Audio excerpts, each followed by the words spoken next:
Bonjour et bienvenue pour une nouvelle vidéo. Donc comme j'ai fait beaucoup d'updates lecture en ce moment et de book haul et tout ça, j'ai voulu changer un peu et aujourd'hui je vais faire une vidéo top 5 qui concerne les top 5 des book boyfriends de ma vie. J'ai vu ce top il y a quelques temps qui tournait sur les chaînes booktube, celle de Lily Boudkin notamment, un peu je crois sur Margot Liseuse. Enfin bref, je l'ai vu et je m'étais dit je vais le reprendre. Bon, moi je le reprends toujours après 2 mois je crois qu'il soit sorti, mais peu importe, je le fais quand même. Quand j'ai réfléchi à ce top, je me suis rendu compte qu'en fait, je n'étais pas le genre de fille à avoir des book boyfriends. Donc j'étais un peu embêtée, j'ai fouillé, c'est pour ça au début je voulais faire un top 10, mais au final ça sera un top 5. Donc je vais commencer et on commence par le numéro 5. Donc le numéro 5, il s'agit de Jacob Black, de la saga Twilight. Et oui, je fais partie de la team Jacob, pas du tout de la team Edward. Edward, je l'ai aimé vaguement durant le premier tome, après il m'a saoulée, et j'étais à fond sur Jacob, que j'adorais littéralement. J'adorais son personnage super solaire dans le roman, j'adorais sa joie de vivre, ses décisions, le fait qu'il soit un loup-garou, je trouvais ça beaucoup plus cool qu'être un vampire.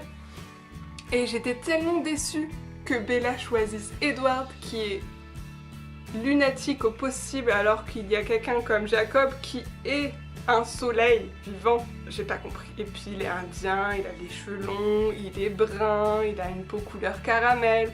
Enfin bref, le mec est super beau.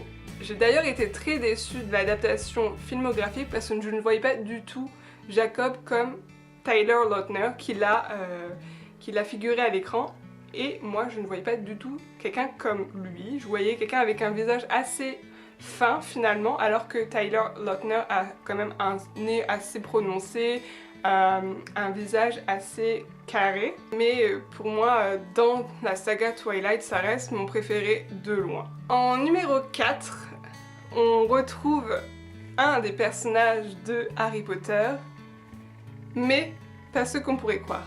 Parce que quand j'ai vu les book boyfriends dans les différentes vidéos, il y avait forcément un personnage d'Harry Potter.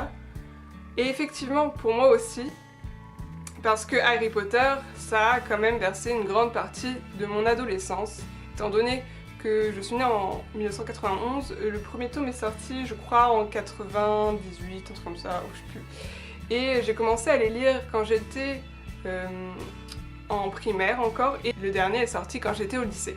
Donc forcément, ça a pris une énorme part de vie dans ma vie de lectrice, et on se découvre au niveau des garçons et tout ça, mais je n'ai jamais été attirée, par exemple, par Harry ou Ron. Pour moi, ça n'a jamais été des book boyfriends du tout. Ils n'ont pas plu. Pareil pour Sirius ou Rogue, parce que Rogue est un book boyfriend pour pas mal de jeunes filles. Moi, c'était Bill Weasley. Bill Weasley, pour moi, était le book boyfriend d'Harry Potter, parce qu'il était rebelle, il était plus vieux, c'était un des frères de Ron, il était roux. J'aime bien la couleur rouge chez les hommes aussi. Il s'habillait rock, il avait les cheveux longs en catogan avec une boucle d'oreille en croc de serpent. Donc pour moi il me paraissait vraiment très cool. Bon, après il a fini avec Fleur de la Cour. Donc là bien sûr on est un peu refroidi, parce que Fleur, moi je l'avais pas du tout aimé. L'acteur qui le joue, donc Domhnall Gleeson, que j'adore d'ailleurs comme acteur, il joue vraiment très bien, notamment dans Il était temps et dans The Revenant. J'adore cet acteur, mais je ne trouve pas, pareil, qu'il ressemblait à ce que je pensais. J'attendais vraiment un personnage beaucoup plus rock que le Bill qu'ils ont présenté. En fait, physiquement, je trouve que il ressemble à peu près à ce que j'avais imaginé. Le style vestimentaire qu'ils ont choisi ne correspondait pas à mes idéaux. Je pense que j'imaginais plus un mixte entre l'acteur qui le joue et mettons, Kurt Cobain. Vous voyez le genre? C'était bien beau, mais c'était pas réaliste apparemment. En numéro 3, on retrouve un book boyfriend qui est assez récent finalement, puisque j'ai découvert la série il y a peu de temps. Il s'agit de Stan, qui se trouve dans la saga Felicity Hadcock. Et moi, j'aime bien les personnages masculins qui sont pas forcément très gentils. Enfin, du moins qui ont du piquant, qui sont pas tout mielleux, qui aime bien lancer des petites piques à la fille et tout. Et Stan, c'est exactement ça. Il a tellement de couches de profondeur comme personnage, beaucoup plus que Terence, qui est son alter ego, on va dire, en ange. Et puis il est brun, il a des cheveux longs. Oui, j'aime les cheveux longs. Il joue les gros durs, mais on sent qu'au fond de lui, il est quand même fragile. Bon, je ne suis qu'au 2e tome de Felicity Hadcock, je vais bientôt commencer le 3e. Mais déjà, là, dès que je l'ai vu dans le 1er tome, même s'il apparaît peu par rapport à Terence finalement, j'étais fan. J'étais fan de tout ce qu'il disait, j'étais fan de la façon dont il se comportait avec Felicity. J'adorais tout simplement. Et puis il a le cul entre deux chaises dans cette série. C'est un entre-deux, donc ni ange ni démon, au milieu. Et ça, le fait de pouvoir jouer sur les deux tableaux, il est déjà très très fort. En numéro 2, Vice Bugbear Friends, on retrouve Matthew Clermont de la saga All Souls. Pour ceux qui connaissent pas, c'est le livre perdu des sortilèges, c'est le 1er tome, mais le nom de la saga s'appelle All Souls parce qu'ils sont au collège All Souls. Et donc, Matthew est un peu le même genre que Stan. Déjà, c'est un vampire. Et moi qui avais été un peu échaudée après la saga Twilight sur les vampires, parce qu'on avait fait une overdose, on avait eu après le journal d'un vampire, et moi j'avais saturé, j'en pouvais plus des vampires. Et il se trouvait que j'avais lu le livre perdu des sortilèges parce qu'à la base ça parlait de sorcières, parce que Diana, l'héroïne principale, en est une. Et il se trouve que Matthew, le personnage masculin principal de cette histoire, est un vampire également. Et il m'a réconcilié largement avec les vampires, et il fait partie de ce genre de personnage que j'adore. C'est-à-dire qu'il est un peu surprotecteur, un peu bougon, qui râle, qui tient tête à Diana, mais elle lui tient tête aussi. C'est pour ça que j'aime beaucoup la dynamique qu'ils ont en tant que couple. Niveau physique, bon, on imagine que c'est un très bel homme avec un très beau corps, mais il est blond, ce qui n'est pas ma couleur favorite au niveau des cheveux, mais son caractère et la façon dont il protège Diana, dont il se comporte avec elle, leur dynamique de couple, son caractère, tout ça, c'est pas grave s'il est blond, ça l'emporte vraiment. C'est un de mes Bugbear Friends préférés, logique, puisqu'il est 2e. Et franchement, il mérite sa place. Déjà, la saga All Souls est vraiment magique. Pour ceux qui ne l'ont pas lu, je vous le conseille vraiment. J'en ai déjà parlé dans mes précédentes vidéos. C'est pour ça que je ne fais pas de récap du livre. Je pense que je vais assez balader dans cette vidéo sans vous faire les récaps des livres.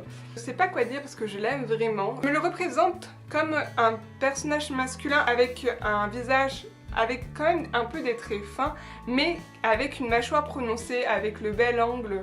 Je sais pas si vous voyez, avec des yeux qui sont vraiment expressifs mais assez sombres, des beaux cheveux blonds plutôt plaqués en arrière, et très star de cinéma finalement, un peu de la vieille époque. Donc pas actuel, pas les coupes de footballeurs avec genre la petite mèche sur le côté, non, plus classieux comme par exemple dans les années 60. Je me le représente comme ça au niveau de la coupe de cheveux et du paraître. Et le numéro 1 qui, lui, il trône genre 24 000 au-dessus des autres. Pour les fans de Jane Austen, ce sera assez simple à comprendre, il s'agit de Monsieur Darcy. Monsieur Darcy, c'est vraiment tout ce que j'aime chez un homme. Donc, il a à peu près le même caractère, je trouve, que Matthew. Mais il est de la période Régence, donc en plus, il a la manière d'être, la manière de parler, la manière d'agir. Orgueil et préjugés est mon livre préféré, il n'y a pas d'autres mots. L'adaptation cinématographique qu'en a fait Joe Wright, donc à celle-ci avec Keira Knightley et Matthew Macfadyen, est mon film préféré également. Matthew Macfadyen, je l'aime cet acteur, je l'aime dans tout ce qu'il fait. Je trouve qu'il campe un Darcy parfait. Honnêtement, quand je l'ai vu, avec son visage super grave, mais qui parfois s'éclaire juste au niveau des yeux, je me suis dit c'est Darcy, c'est vraiment lui, c'est Monsieur Darcy. Du coup, à chaque fois que je vois qu'il fait quelque chose, je cours regarder. Je suis une fan absolue de la série Ripper Street où il joue. Je vous la conseille si vous aimez un peu les histoires policières qui se passent dans le passé. Et Monsieur Darcy, comment vous expliquer à quel point je l'aime? Je n'ai même pas de mots, j'ai juste envie de dire Monsieur Darcy, point final. Allez lire Orgueil et Préjugés si vous l'avez pas lu. Parce que il est tellement au-dessus de tout, il est tellement parfait.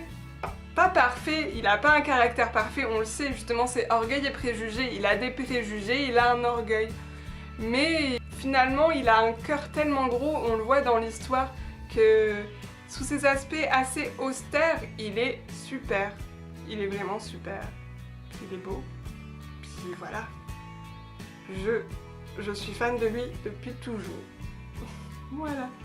Donc voilà pour ma petite vidéo plus blabla finalement. Donc sur mes BookBug Friends. N'hésitez pas à me dire votre classement sur 10 ou sur 5 si vous en avez beaucoup ou pas. Et j'en ai eu un nouveau récemment, donc ça serait plutôt un top 6. Je vais pas vous le dire tout de suite parce que je vais bientôt en parler dans un prochain update lecture. Et donc sur ce, je vous dis à bientôt dans une nouvelle vidéo et bisous bisous.